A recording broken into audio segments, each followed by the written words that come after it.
Alhamdulillahirabbil alamin wassalatu wassalamu ala asyrafil mursalin wa ala alihi wa sahbihi wa barik wa sallim. Sidang pendengar IKIM FM yang dirahmati Allah Subhanahu wa taala sekalian. Alhamdulillah, syukur pada Allah kita telah bertemu dengan bulan Aidul Fitri, bulan Syawal dan Ramadan telah meninggalkan kita. Dan satu perkara yang saya perlu ingatkan diri saya dan kita semua di kegairahan kita menyambut hari lebaran ini, ya, Ramadan memang ya telah meninggalkan kita, tapi kita jangan tinggalkan Ramadan dalam hati kita. Ramadan telah pergi dan kita tak mampu nak mencarinya lagi, dan tidak ada jaminan untuk kita bertemu dengannya lagi di tahun hadapan. Kita hanya mampu berdoa supaya bertemu lagi dengan Ramadan. Tetapi jangan kita tinggalkan Ramadan dalam hati kita, madrasah, pelajaran yang telah kita dapat di dalam bulan Ramadan. Para ulama salafus salih, mereka sentiasa berdoa sehingga bukan sebulan ya, sampai ke 6 bulan selepas Ramadan. Mereka berdoa apa? Mereka berdoa supaya seluruh amalan yang mereka kerjakan dalam bulan Ramadan diterima oleh Allah Subhanahu wa taala. Itu sahajalah harapan mereka, sebab tidak ada amalan yang terbaik, yang paling banyak gandaannya, yang paling hebat, apatah lagi dengan malam-malam yang ada di dalam bulan Ramadan. Ya, jadi mari sama-sama saya menyeru diri saya di 5 Syawal kita hari ini, kita mesti terus mempertahankan kejayaan kita dalam proses perubahan diri yang telah berlaku dalam bulan Ramadan. Masjid jangan dibiarkan sepi, sidang pendengar. Al-Quran jangan dibiarkan kembali berhabuk di almari itu. Solat-solat wajib mesti sama hebat dengan tarawih yang pernah kita kerjakan dulu. Anak-anak yatim jangan dibiarkan kembali yatim. Mereka hanya rasa beribu berayah hanya dalam bulan Ramadan je. Diangkut ke sana kemari yatim untuk menjamu selera iftar. Ya. Tetapi selepas Ramadan mereka sudah tidak rasa kehadiran kita. Jangan biarkan anak-anak yatim, fakir miskin, ibu-ibu tunggal, saudara-saudara baru, mereka hanya rasa kehadiran kita di dalam bulan Ramadan. Dan kalau baiknya kita dah mampu masuk ke puasa 6, ya, kalau dah boleh mula tu alhamdulillah, sebab bagi saya, bagi para ulama terdahulu, mereka menyatakan kalau nak tengok keberkesanan 30 hari kursus Ramadan tu, tengok pada puasa 6. Buat ke tidak? Sanggup buat ke tidak? Mahu buat ke tidak? Dia memang satu ujian besar ya. Sedang pendengar, saya berhasrat untuk kita ambil satu ibrah. Ya, sebab kita raya ni biasanya banyak benda trend daripada jadi ibadah. Banyak perkara yang kita buat sekerana ia hanyalah suatu tradisi, bukan kerana kita tahu ia ibadah.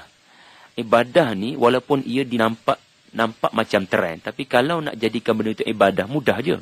Kita faham falsafahnya dan kita buat kerana Allah Ta'ala dan hati kita tidak lalai. Kita buat betul-betul. Contoh ya, sidang pendengar, kita saling bermaafan sejak daripada 1 Syawal baru-baru ni.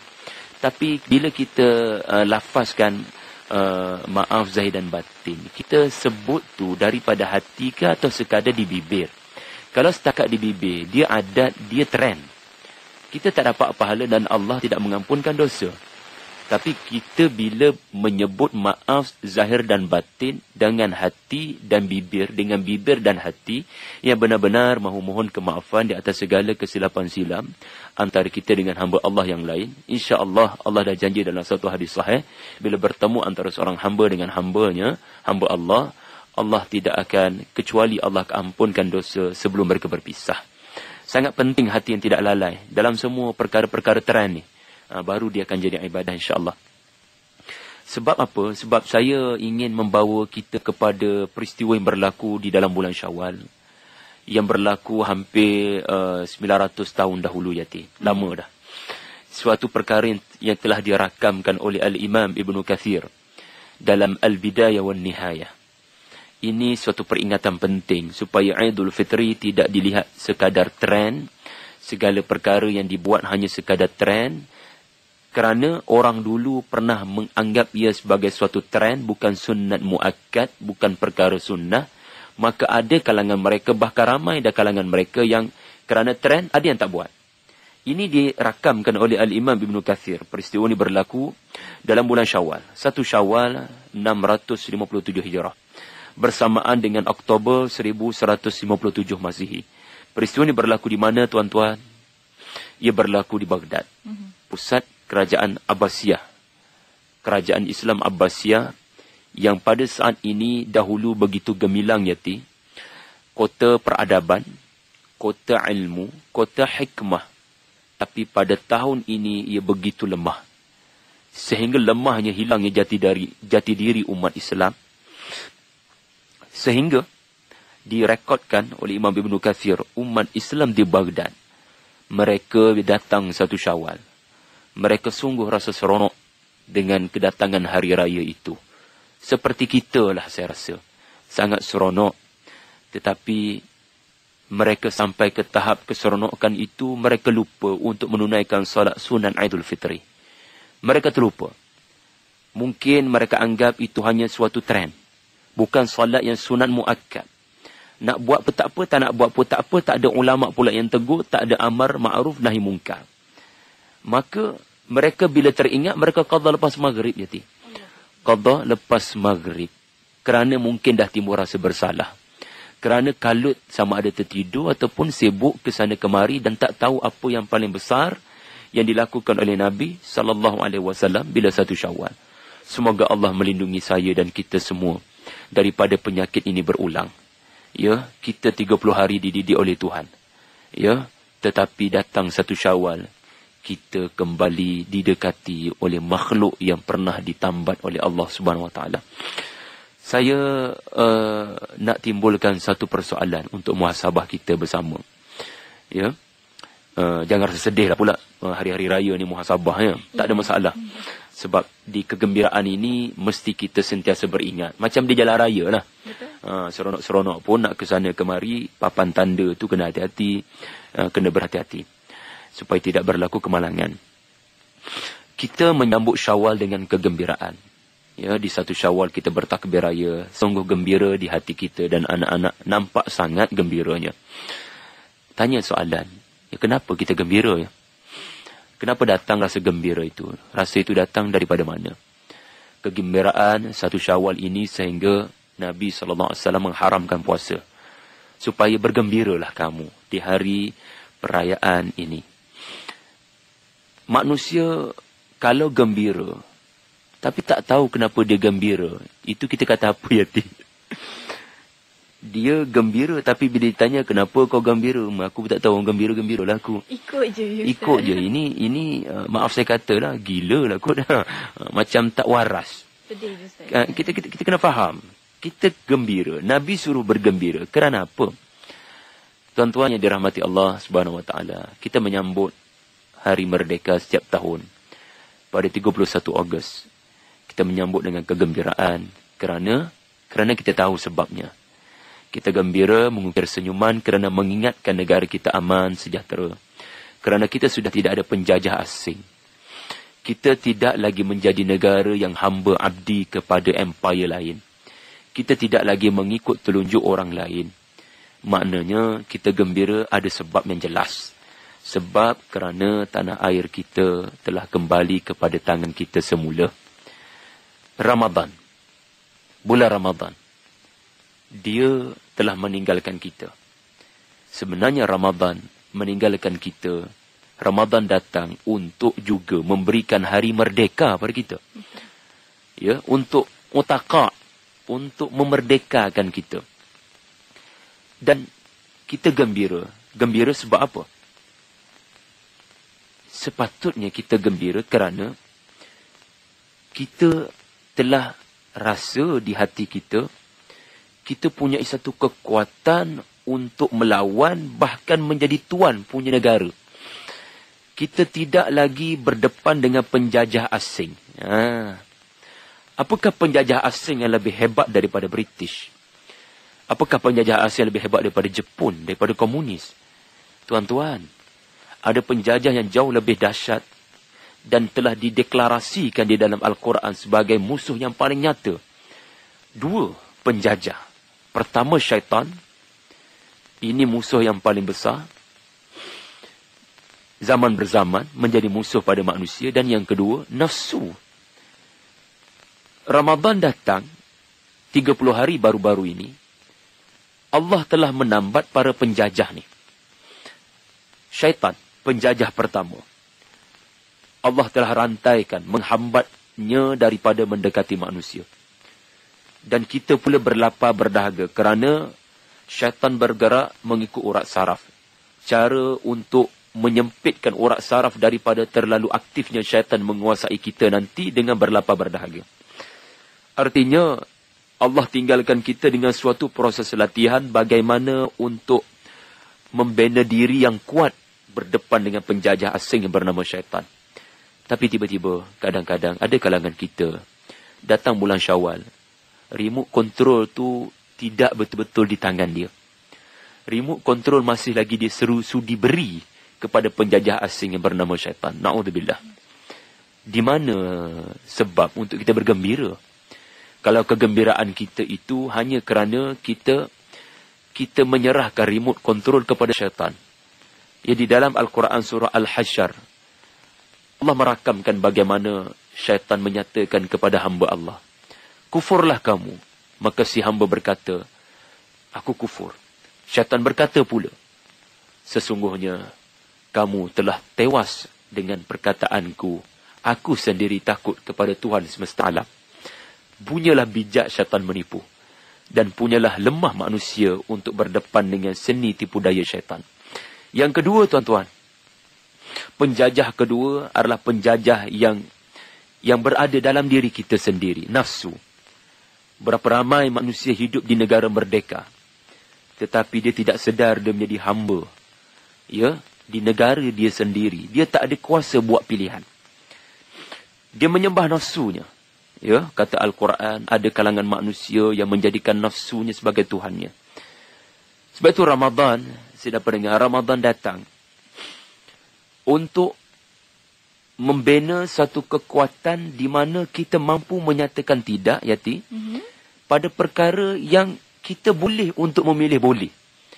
Kita sudah nyatakan banyak kali dalam tazkirah kita Ramadan yang lepas. Makanan, minuman ada di depan mata. Kita berwuduk di bulan Ramadan pun bukan setakat ada depan mata, ada dalam mulut. Tapi kenapa tak telan? Kenapa tak minum? Sebab kita memilih. Kita membuat satu pilihan untuk tidak menyentuh hanya kerana lillahi ta'ala. Hanya kerana Allah. Tanya soalan berikut kepada diri kita. Kita berada dalam bulan Syawal. Masihkah ada kuasa memilih ini pada kita? Kuasa memilih bargaining power ni lillahi ta'ala. Ada tak lagi pada kita? Ataupun kita hanya terus dibiarkan oleh nafsu untuk automatically membuat pilihan yang sudah terbiasa. Kita pilih sesuatu kerana kita dah terbiasa. Bukan kerana kita fikir 2-3 kali benda tu perlu ke tidak untuk saya. Sebagai contoh, tuan-tuan. Saya dapat dengar.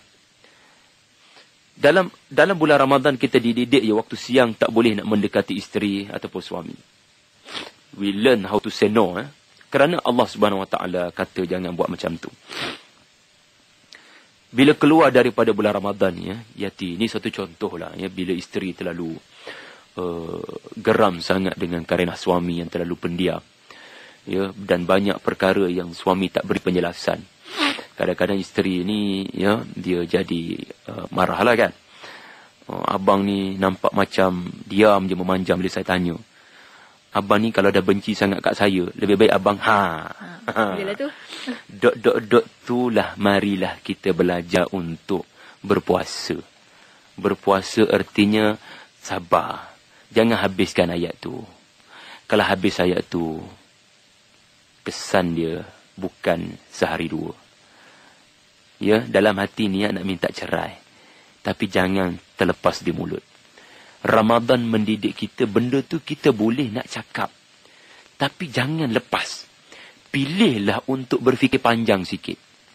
Pilihlah untuk pause button. Pemakninah. Biar kita pilih untuk kawal diri kita daripada terus dibiarkan nafsu bawa kepada satu keterlanjuran perkataan. Ya, pecah di mulut. Apa? Pepatah biar Yati. Pecah di Biar perut, pecah di perut, jangan pecah di mulut. Tuan-tuan, Jadi jangan biarkan diri kita ini terus dihanyut, ya, tabiat kita sebelum Ramadan. Ramadan meninggalkan kita dengan suatu kewaspadaan, dengan suatu sentiasa rasa sedar diri. Ya, nawaitu artinya saya sentiasa sengaja buat keputusan. Sahaja saya, sengaja saya. Saya kena sentiasa dalam sindrom kesengajaan. Saya kena sentiasa sedar. Perkataan keluar daripada mulut saya. Tangan saya tengah sentuh apa. Mulut saya tengah cakap apa. Mata saya tengah tengok apa. Saya kena sentiasa sedar. Jangan biar tabiat menyebabkan benda ni dosa, saya tak rasa apa. Sebab dah terbiasa. Jangan, tuan-tuan. Sebab itu, kalau kita bergembira. Kita bergembira sebab apa, tuan-tuan? Setengah orang, dia merasakan 1 Syawal, 2 Syawal ini, bila dia takbir raya, seperti dia masuk Islam balik, Yati. Dia masuk Islam balik. Sebab bagi dia Muslim adalah kita kembali menyerah diri, bukan pada syaitan, bukan pada nafsu, tapi pada Allah Subhanahu Wa Taala, dan itulah ketenangan, kebahagiaan yang sebenar. Tak ada selain daripada itu. Kembali pada fitrah. Hanya bertuhankan Allah. Sebab itu kita kata kembali pada fitrah. Kalau orang kembali, orang yang Muslim, dia masuk Islam. Kita kata convert. Sebabnya kita kata revert. Kembali kepada fitrahnya. Kita kembali. Bukanlah convert memeluk sangat. Dia kembali kepada dia yang sebenar dulu. Iaitu sebagai seorang hamba yang pernah menyata Allah itu Tuhannya. Kita selalu kata bila maaf zahir batin ya, dalam kad raya minal aidin wal faizin. Di TV, di radio kita selalu ungkapkan perkataan ini pada kawan-kawan kita. Fahamkah kita apa itu aidin? Aidin artinya audah, balik, pulang. Semoga kamu ya minal aidin, kembali kepada fitrah, kembali kepada berhamba kepada Allah sahaja, tidak pada nafsu dan syaitan. Wal faizin, maknanya orang yang tersenarai sebagai bebas daripada api neraka. Ahli-ahli syurga yang masih lagi hidup di muka bumi berjalan bersama dengan kita. Masya Allah. Apakah nikmat yang lebih besar daripada ini, sedang pendengar. Jadi saya berhenti setakat itu dulu, insyaAllah. Ya. Kalau ada persoalan, kita sangat raikan, insyaAllah. InsyaAllah. Dan untuk anda waktu ini boleh terus juga letakkan komentar anda di Facebook IKIM, www.facebook.com/ikim.fm. Dan Ustaz tadi bila cakap tentang puasa, kita dah tinggalkan bulan Ramadan. Dan Rasulullah SAW juga menyatakan bahawa puasa itu adalah perisai. Betul. Ustaz, ya? Bila cakap tentang perisai, bila dah masuk Syawal ni, dah hilang ke perisai kita. Betul. Lepas tu apa sebenarnya yang dilakukan oleh Rasulullah SAW sendiri dalam meraihkan Syawal ini sendiri, Ustaz? Amalan terbaik. Saya percaya kalau kita nak tengok dari sudut amalan Nabi SAW, Nabi membenarkan untuk kita berpesta, bergembira, dan Nabi pernah menyatakan bahawasanya Allah mendatangkan kamu 2 acara, 2 upacara untuk menggantikan 2 upacara zaman jahiliah. Dan Nabi kata acara ini lebih baik daripada acara jahiliah kamu dulu. Aidul Fitri wa Aidul Adha. Bila Nabi kata lebih baik, maka jangan samakan acara Aidul Fitri, Aidul Adha dengan acara kita jahiliah dulu. Ya, dan jangan kita sambut sebagaimana ya orang-orang agama lain menyambut pesta keagamaan mereka. Kita ada jati diri kita sendiri. Nabi suruh sambut dengan jati diri, dengan sifat kita sebagai Muslim. Ada keterbatasan di sebalik kegembiraan. Saya percaya perkara paling besar kalau kita nak ikut Nabi SAW di bulan Syawal, ya, adalah pertamanya, ya, saya rasa kita perlu faham, tidak ada perkara yang Nabi mahukan. Sebab Nabi SAW pernah bersabda dalam suatu hadis sahih, di mana Nabi SAW telah berkata, barang siapa man adraka syahri Ramadhan, siapa yang lalu bulan Ramadan, kemudian 30 hari Ramadan meninggalkan dia, tidak ada satu dosa pun diampunkan. Nabi kata orang seperti ini masuk neraka, na'udzubillah. Dalam masuk neraka, Nabi tambah lagi jauh benar daripada rahmat Allah. Allah tak nak pandang dia pun. Kalau masuk neraka dah cukup menyakitkan. Kita menjerit meraung mahukan perhatian Allah. Mohon bantuan kasih sayang Allah, tapi Allah tak pandang langsung. Dan Jibril menyatakan pada Rasulullah, ya, bila Jibril menyatakan perkara ini kepada Nabi, ya, Nabi Jibril kata, kau aminkanlah apa yang telah aku katakan tadi. Ni Jibril yang kata. Dan Nabi telah menyatakan amin. Nak maknanya Nabi telah bersetuju dengan jenis manusia yang lalu bulan Ramadan, tetapi tidak sebarang kesan datang kepada dirinya. Tidak ada seperti sensitiviti kepada soal dosa dan pahala apabila datang masuk bulan Syawal. Jadi sedang pendengar, saya percaya Rasulullah SAW mahu melihat kita seorang yang menunjukkan kesan dan impak daripada Ramadan. Dan kembali kepada Ramadan. Ramadan adalah bulan di sebalik kita kejar pahala, tetapi objektif sebenar Ramadan baru-baru ini adalah untuk kita menahan diri. Itu je sebenarnya. Menahan diri daripada kita buat benda yang kita boleh buat, tapi benda tu tak selari dengan agama, berikan keburukan pada kita. Itulah satu-satunya rukun Islam yang kita tak buat. Sebab Allah nak didik kita, bukan kamu buat, tapi kamu jangan buat. Itu perkara nombor 1 dalam falsafah berpuasa. Cuba kita bawa perkara ini, ya, saya masih ingat masa saya sebut mengenai kisah Nabi Yusuf AS. Ya, di mana para ulama menyatakan sabar ini ada 3 peringkat. Sabar pertama, musibah datang, maka bersabarlah kita. Ramai orang mampu buat insya-Allah. Tapi nak sampai ke peringkat kedua belum tentu semua boleh buat, Yati. Musibah datang, kemudian nak teruskan ketaatan. Nak terus memberikan ketaatan, nak mengerjakan ketaatan. Kalau musibah datang, ialah kita redha je lah kan. Semua orang boleh untuk positif insya-Allah. Takdir dah timpa, bukan boleh diundur balik. Tapi nak buat semula, nak mengerjakan ibadah, ini sabar peringkat kedua. Tetapi peringkat yang paling tinggi, yang ni Ramadan datang, tanya soalan, kita bulan Syawal ni, dah mampu tidak ada kekuatan bahagian ketiganya, iaitu sabar bukan untuk buat, sabar untuk tak buat. Sabar untuk tidak buat. Sebagai contoh, anak-anak muda kita di luar sana, ya, kadang-kadang kita rasa seperti kita dah tak sabar nak mendekati, nak bersama, ya, nak ada pengalaman best dengan perempuan yang kita minati, kan, sebagai contoh. Dan kita tak mampu nak tahan diri kita, nak bersabar dengan meletakkan tunggu perkahwinan.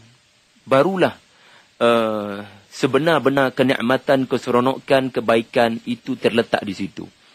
Kalau kita tak sabar, semua benda best kita nak dapat sebelum kahwin. Lepas kahwin apa kita dapat? Habis madu, sepah dibuang. Apa lagi yang ada pada ikatan perkahwinan kalau semua yang best-best dapat sebelum kahwin? Sebab itu Nabi kata, bila kita tak mampu berkahwin, Nabi suruh berpuasa. Dan berpuasa ini bukanlah kita sabar, tahan, dia macam tembok nak tahan air, bahaya. Sampai satu peringkat air tu dah begitu menekan, dia akan pecah tembok tu. Lagi teruk. Kita bukan nak macam tu. Maknanya, okey, puasa siang, malam aku baham lah mana-mana perempuan. Tak nak macam tu. Artinya adalah, kita bersabar daripada, bukan sekadar tak fikir pasal kahwin. Kita berpuasa daripada menyebut perkataan-perkataan yang lara. Pantang daripada bercampur dengan orang-orang yang suka berbual tentang perempuan. Bersabar, berpuasa daripada apa yang dinyatakan oleh Nabi Ar-Rafathu. Ar-Rafathu ni artinya gangguan-gangguan seksual. Keluarkan diri kita daripada benda-benda macam ni. Sebab benda-benda kecil macam ni yang menyebabkan kita teringat pada perempuan. Kita rasa macam tak senang kalau tak dapat kontak dia. Jauhkan diri kita. Inilah ibadah sabar yang paling tinggi. Nak tahan diri kita daripada mendekati perkara-perkara macam ni. Inilah dia sebenarnya la'allakum tattaqun. Supaya kamu berpantang menahan diri daripada semua perkara ni.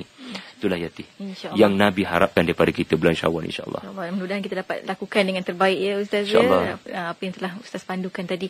Dan Ustaz, kita pun ada kurang lebih 5 minit ni. Mungkin di hujung-hujung waktu ini, kalau Ustaz boleh berikan sedikit kesimpulan untuk tajuk kita hari ini. Sebagai kesimpulan, sudah pendengar,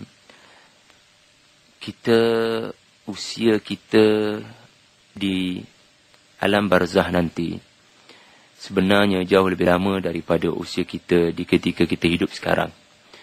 Kita sekarang ni pun rasa macam banyak masa lapang. Dan kita sendiri kadang-kadang rasa macam lama lagi nak hidup ni. Ya, 20 tahun, 30 tahun kita rasa panjang benar hidup kita di dunia ni. Tapi percayalah, saat kita masuk ke lubang kubur, saat kita mati itu jauh lebih lama daripada kita hidup. Maka, sibukkan diri kita, bekerja kuatlah diri kita di ketika kita hidup. Supaya kita bila mati nanti yang panjang benar perjalanannya, kita boleh dapat banyak rehat. Ya. Sebab kalau kita banyak rehat ketika kita hidup, ya, di bulan Syawal kita dah bebas daripada bekerja keras untuk beribadah. Kita kembali pada keadaan kita yang lama, kita banyak berehat, banyak bersantai. Nanti kita dikerjakan di lubang kubur nanti. Na'udzubillah. Kita kena kerja kuat ataupun kita dikerja kali Tuhan. Na'udzubillah. Tuan-tuan, mudah-mudahan kita tidak meninggalkan Ramadan daripada hati kita, meskipun Ramadan telah meninggalkan jasad kita. Wallahu a'lam.